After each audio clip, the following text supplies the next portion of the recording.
Hey, welcome to the new video of my freelance training. And so far, we have covered quite a few topics, a handful number of topics. We spoke about at length regarding the importance of creating your freelance profile, how to populate your profile with your skill set, the importance of creating your portfolio. Remember, investment towards a goal.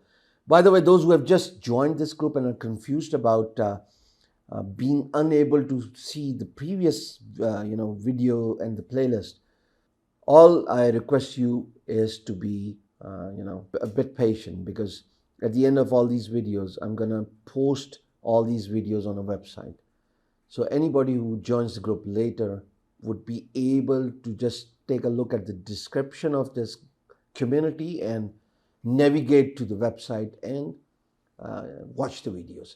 So every single video I've created so far and will continue to do, not only for this playlist, freelancing, but for other playlists, you'll be able to see that on my website.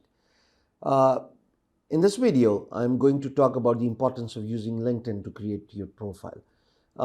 As you probably know, that I'm actually trying to work around the lines of creating your brand. And by working on your branding, not only you're allowing the customers or the buyers or the clients to come to you, but you'll also be able to charge them at will, in comparison with you going to the freelance marketplaces and being compromised to get low on the prices for the value proposition really doesn't make any sense. So I'm actually focusing on your brand building. LinkedIn is one of the world's largest B2B and B2C social media networking website. It's pretty much like Facebook or any other social media platform you use daily, but it's more focused on business avenues, business to business, business to consumer.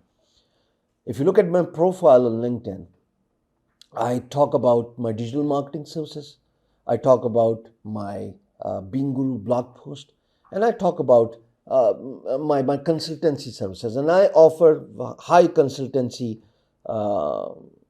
services, high ticketing clients. You should create a profile on LinkedIn, should populate it with a nice cover, populate it with a nice profile picture, talk about what you do, post videos, post pictures, post textual post, and talk about what you do. This way, clients would be able to find you by using hashtags. Remember, each post needs to have an hashtag which should resonate with the kind of the context the post has. So if you're a graphic designer and you put a lot of videos, images about graphic designing, start using hashtags related to graphic designing. The best advice I could give you here is go to this website and find out relevant hashtags for your LinkedIn post.